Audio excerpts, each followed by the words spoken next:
Welcome to the Diva Deets, the ultimate podcast for women over 40 who are ready to take control of their health, ditch the diets, and lose weight for good.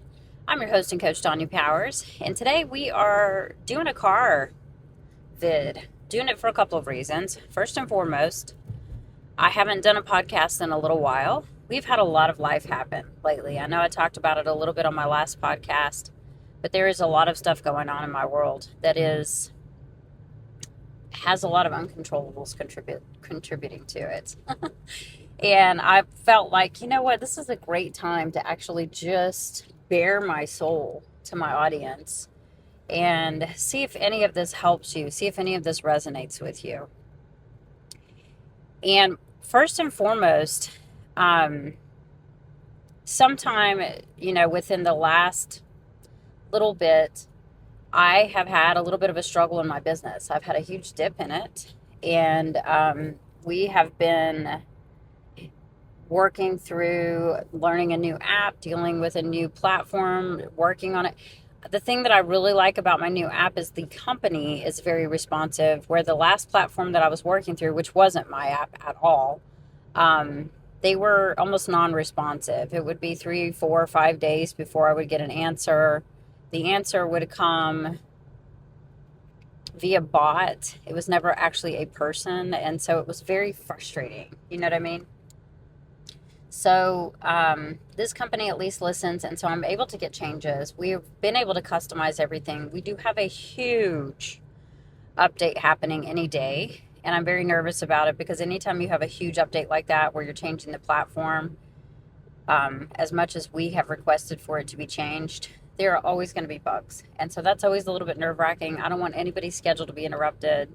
I don't want anybody's, workouts to be interrupted. And I think that that's always a possibility.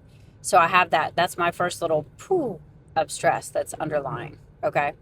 My son has been deployed officially to the Middle East. He did land in Saudi Arabia, staying in a tent. They are not keeping them in underground, safe areas. So prayers for him would be amazing, and all of the U.S. military.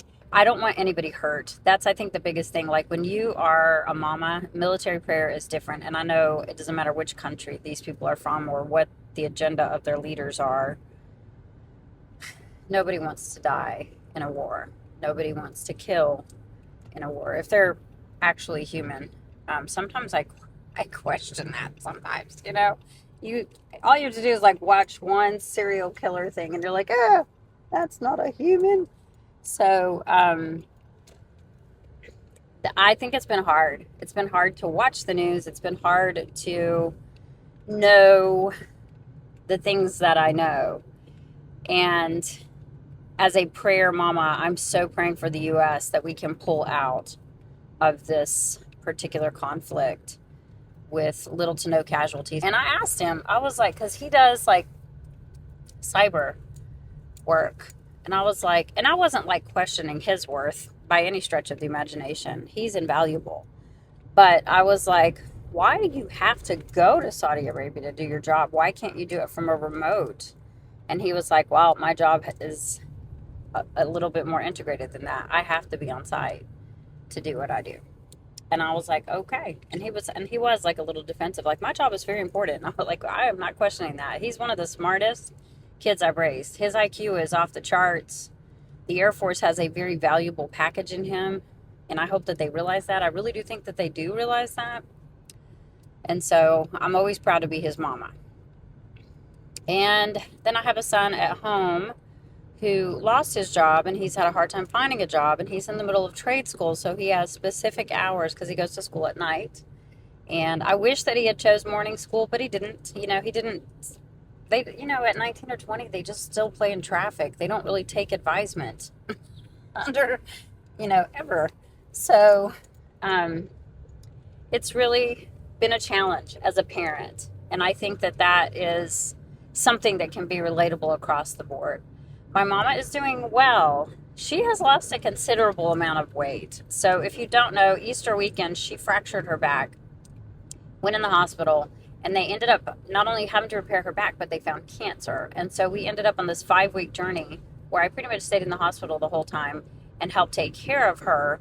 And um, in the midst of all of that, she came in at a certain weight, and she's down over 50 pounds now. And so it's very alarming as her daughter. And my mom has always been pretty plump, you know. She's never been like, when she was younger, she was very athletic and very active. But as she has aged, my childhood, she has battled with chronic dieting and obesity. It's a very good indicator as to why I constantly try to teach against chronic dieting, because chronic dieting creates an obesity factor in your world. Whether you're genetically disposed to it or not, you're going to have a yo-yo happen, okay? So I do have that as an experience. And then also, if you don't know this, if you have not caught any of my really early episodes, my uncle died from complications due to obesity. He weighed over 500 pounds, and I watched him chronically diet his whole life. I don't ever remember my uncle not dieting of some sort. You know what I mean? And I come from Spanagles. Spanagles love to eat. Spanagles, it was food, and alcohol was, you know, just every festivity had those things attached to it. And I'm not saying there's anything wrong with that. But since food was always a celebration, it's hard to get that out of my head that for each celebration, there has to be food. And I think that is where I wanted to take that today, is because we've had to change what the celebratory food is and how we do it. Because we've been talking this week in the Divas, well, the last week, our big call was about 80-20, because I will preach 80-20 to these ladies, and then I will look at their plans, and they are just doing too much, like drinking a lot of alcohol on the weekend, because it's 80-20, right? The thing about it is, like with an 80-20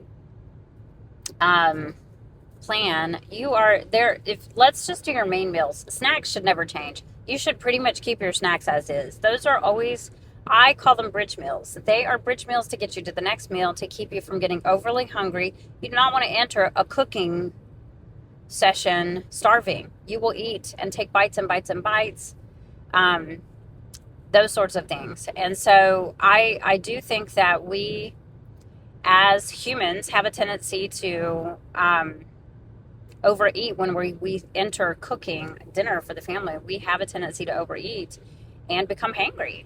And that's, you know, in the middle of all that, you just don't even care. You're just shoving everything in your mouth. So bridge meals are really critical, because it's okay to walk into a meal slightly hungry. I always tell my clients, I'm like, we have an 8 p.m. snack. And I'm like, if you walk into dinner, cooking dinner, and you are starving, hungry, go ahead and have your 8 p.m. snack while you're cooking. And then that way we're in our macros. You don't even have to worry about it after dinner, and you're okay. You know, there's no reason to be setting yourself up for failure and sabotaging yourself. So having said that, the 80-20 rule, let's say you have 21 meals for the whole week. Great. That's what everybody should be having as big meals, right? The rest are all bridge meals. It is basically another 21 meals. You know, you're having 42 total. But of the 21, the basic 21, only 4 of those can step away from the plan to be 80-20. If you're doing 90-10, only 2 of those can. And when I say step away, I don't mean you're having like fried clams and French fries. I mean that you might change one of your meals to, like, if you really want a burger, I do believe that you should be going and getting a burger. I just don't think that you need to be missing out on food, but how you approach it is really critical.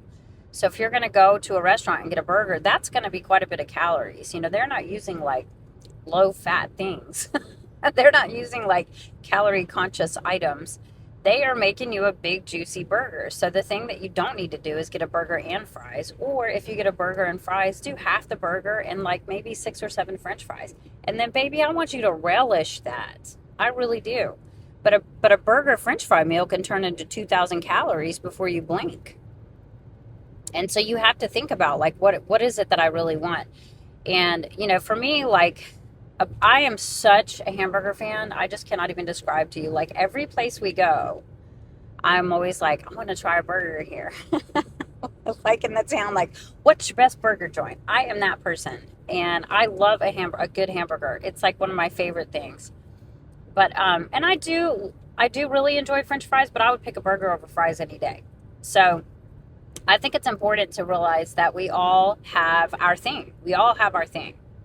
So when you have a viewpoint of, okay, only 4 of these meals can really step off my plan, you can't step off your plan so far that you don't have a plan. You still need to anchor the meal in protein. So let's say you really want pasta. Baby girl, have you some pasta. But you need to look at it like, what comes on this pasta? Grilled chicken? Can you double that grilled chicken? And then you take one of your hands, a handful of pasta, push it to the side. You eat that pasta slow, chew it. What is it that you love about pasta? Does it feel good in your mouth? Do you like how the taste is? Do you like the temperature of it? How it feels in your teeth? Those sorts of things. What is it that you like about it? Because food is very sensual, IMO. So, but you take that chicken and you make sure to eat every bite of that chicken. And you are going to be so stuffed after that meal. But if you just have eaten that handful of pasta and the sauce, just enjoy it. You still have won that meal, and that is definitely falls in the 80-20 category. Why? Because protein was your anchor. Does that make sense? So when you are looking at your life, you cannot have this all or nothing. You cannot live by all or nothing. All or nothing will always trip you up. And I want to make sure that you understand that I don't coach that way. That is not how I coach. Well, what I coach is, yes, somewhere. Okay, so if you've gained weight, yes, somewhere you've overeaten. For me, it was the weekends. Because when I was in my 30s, I could eat kind of whatever I wanted and drink whatever I wanted on the weekends because I'm such an active person. Well, when you're in your 40s, your body starts really keeping score. And when it's keeping score, it is going to hold on to it in the form of fat, and that is how those points are going to show up. So if you think about that, you just have to be really cautious on the weekends, and that is where a plan comes into action. That is where a structured plan means more than anything else in your life. So when you go into your weekend, you can't go into the weekend thinking, I just need a break from this plan. You need to have either a fun meal plan already set up, which I try really hard to make fun meals on the weekends for my divas. I'm like, let's do pancakes for breakfast. Let's have burgers or pizza for dinner. Let's have something that feels very indulgent but still has the control factor. And reality, if you really want a slice of pizza, just make sure you record it. Put it in the app, and then so that you know where you landed. I just am not an all or nothing coach. I just think that sets you up for the chronic dieting behavior. And we don't want that anymore. That is not a life. We want to ditch the diets. We want to lose weight for good. We want to be our best version of ourselves. And I don't think any woman is any different that way. And then here's the other part of this, you guys, and I think this is such a critical component of every single woman that I work with. And I mean, man, when I'm on this side, when I'm on the coaching side of things and I'm helping them and I'm learning their life, because it's not fast. It's not a fast process to learn the psychology of each one of my clients. It takes time. It takes time to see what their responsive behavior is to stress. It takes time to see what their responsive behavior is to potential injuries. When you're over 40, they are just a little bit more chronic than they used to be, in all fairness. And so when you look at your body and your life, I'd always tell them, I'm like, it's like becoming dance partners. We do have to dance around each other just a little bit so we can learn each other's quirks. And so you can learn how I coach. And I really give a lot of loose rope. And I say that because so many times, if you will just get a woman moving a little and eating protein and drinking water, and as she's doing these things and lifting weights a couple of times a week, just doing some kind of resistance training, her body will start to trust her again, and fat will start to fall off of her. One of my new clients, Rachel, we have a one-on-one client chat inside of the app, and she put in there, she was like, oh my God, Danya, thank you so much for this program. Because she said, I was so scared to get on the scale. I got on the scale and I was down 5 pounds. She's been with me for 2 weeks. 5 pounds is huge when you have been so stuck for so long and dealing with morbid obesity and dealing with so much chronic pain and just feeling like a failure. When I get a woman, she's come to me because I'm a last ditch effort, like nothing else has worked. So many times women come to me because GLP-1s haven't worked for them. Now listen, That's a stick in my craw, because they would work if the medical industry was actually giving them a meal plan and a workout plan. So on you, bad on you. I hope all of y'all have to pay for this, for all these people that just need help. They just need help. But anyways, if you're on GLP-1, I'm in your corner. P.S. That is what that means. I would love to help you. I would love to help you know how to get off the shot. Even the doctors that I talk to, the weight loss clinics, they're staying on it because they don't want to have to really change anything. Like when you talk to them, they're like, I'm going to stay on this because da da da da da. Okay, yeah, that's not what we do. Because first and foremost, it is not clinically studied long enough to know the long-term side effects of that. And second of all, what are you teaching people? That's not life change. That is drug addiction. That's a need to stay on a drug to keep weight off. Sorry, but I disagree with that 100%. I 150% disagree with that. So if you're in a weight loss clinic and you're on a GLP-1 for maintenance, I'm not okay with that. So anyways, neither here nor there. When a woman comes to me, she is usually with me because she is, facing like a chronic health scare. Like, you have a doctor say something to you. It's like if you're a business owner and you are working your business and your accountant says to you, hey, we're looking at bankruptcy, or we're looking at you have to lay all your employees off or something. Like, we can't pay your employees anymore because you don't have enough acquisition coming in. And you are sitting there, want to like hold onto your knees and rock back and forth and then maybe go throw up. It's a chronic diagnosis that all you have to do is fix things. It's not going to be fast, but all you have to do is fix things on the acquisition side. It's no different with your health. So all you have to do is start fixing things on the input side, the stuff coming in, and the output will change. The makeup of your body will change, and that is the ding ding winner. If you can completely change the recomposition of your body to where it is letting go of fat and not holding on to muscle, you've changed your life. You have a brand new metabolism. You have a brand new outlook on life. Your clothes are fitting. You have tons of energy. Who cares about the scale at that point? You want to feel different. And I think that that's the biggest thing that I wanted to talk to you guys about today is, where's your head? Are you so hung up? I was talking to a lady yesterday, and she's still just so hung up on the scale that recomping her body just does not, it wasn't something like I don't even know if I was able to help her understand that that's ultimately the goal. Like, what if, let's say you were at 165, you gained up to 180. What if we could completely change your body at 180? What would you care? Why would you care? What if you were smaller at 180 than you were at 165 because we did everything right? Why would you care? Because the BMI chart, every single bodybuilder is obese. And when you look at a bodybuilder, do you feel like they are obese? The answer is hell no. They are not obese.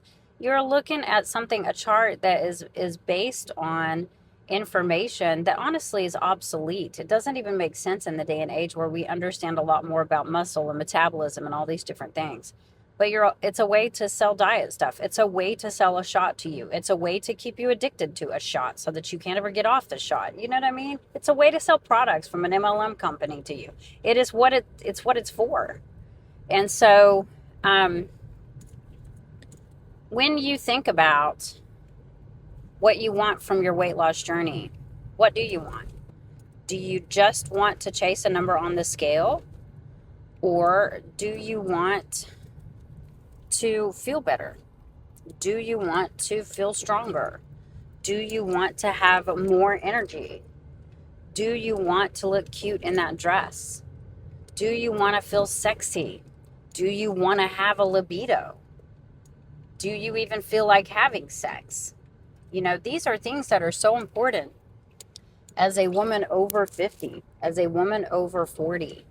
And are we chasing the wrong thing? And I think it's so critical to ask yourself that, because at the end of the day, who are you at the end of this? Who do you want to be at the end of this? And are you chasing the right version of yourself? Because she's never attached to a scale number. Sorry, but she's not. The very second that you attach yourself to a scale number is the very second that you realize that you eventually are never going to be at that number. You're either going to hit the number and then gain some back because that was your focus, or you're going to hit the number and drop below it and feel worse than you ever have in your life because you've lost too much muscle. You need to not focus on a scale, on a number. You need to focus on the things you can control. You can't control the scale. You can't control the scale. You can't control the scale, but you can control what you put in your mouth. And you can control the activity that you do with your body. And you can control the amount of stress that you allow to come inside of you. And you can control the words that are coming out of your mouth. You still can't control the scale. Will the scale move? Yeah. I mean, I get on the scale every single morning. I was really excited to see that this is a Monday as I record this, but on a Monday to be down 2 pounds. Go me. That's unusual because usually, not that we're super indulgent on the weekend, but we're kind of off of our schedule. I wasn't as active as I normally would be, but I was apparently active enough and just good enough with my food, and things are just still cruising along. I'm still having a movement. That's great. Does that number identify me? No, it does not. And I choose for it not to. And I don't want you to either. Here's what I want you to get out of this. First and foremost, stop sabotaging yourself on the weekends. Stop it. Just stop. Your body keeps score. And it keeps score in not a way that is going to help you at this age. So just stop it. Stop it.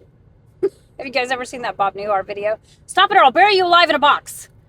If you have a chance to go watch that, please let me know that you watched that, because that's one of the funniest videos I was ever shown. So just stop. Stop doing that to yourself.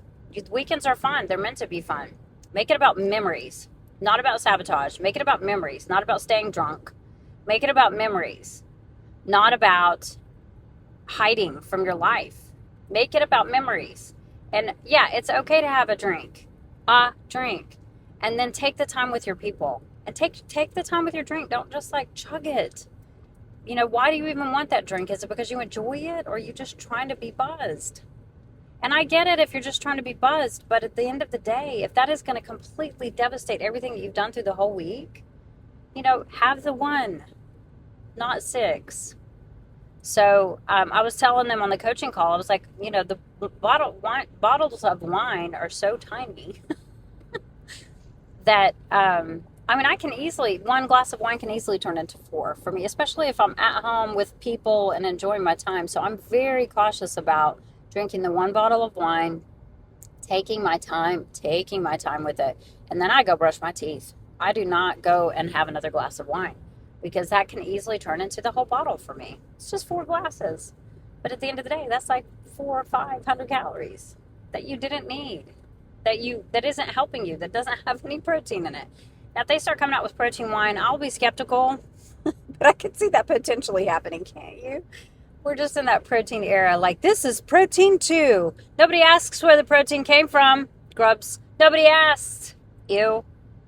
But, hello, we're in that day and age.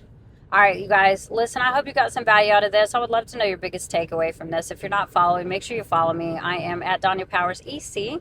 On Instagram, I am at Danya Powers EC. On TikTok, I'm Danya Powers. On Facebook, or if you follow my business page, it's Empowered Coaching with Danya Powers. I am super thankful to be here. I'm super thankful to be your coach. Please follow me if you're watching this on YouTube.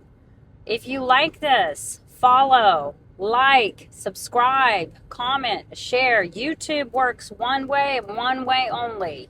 If you like this, the only way for it to get shown to anybody else is if you actually like it and subscribe. You'll hear YouTube people say that. I didn't realize how much YouTube depends on that for the algorithm. So if you're watching this and you were like, well, she might know what she's talking about, and you liked it, like it. Physically hit the thumb, and then hit the little bell, and then hit the little subscribe. Okay? All right. I am super thankful to have had time with you. I do apologize how behind I am on podcast episodes. As you can see, there's actually a lot more going on that I can't talk about. Once we get those things resolved, I probably will talk about it, because it pisses me off, and it's something that I think that needs to be said. But until next time, stay strong, stay consistent, and stay fabulous, my divas. Love, love, love, love, love from Tennessee. Thanks for tuning into this latest episode of the Diva Deets. If this helped you and you found it valuable, share it with a friend who needs to hear it. Ready for more support? Join my free Facebook community or join my coaching community. The details are in the show notes. Don't forget to subscribe, and until next time, stay strong, stay consistent, and stay fabulous, my divas.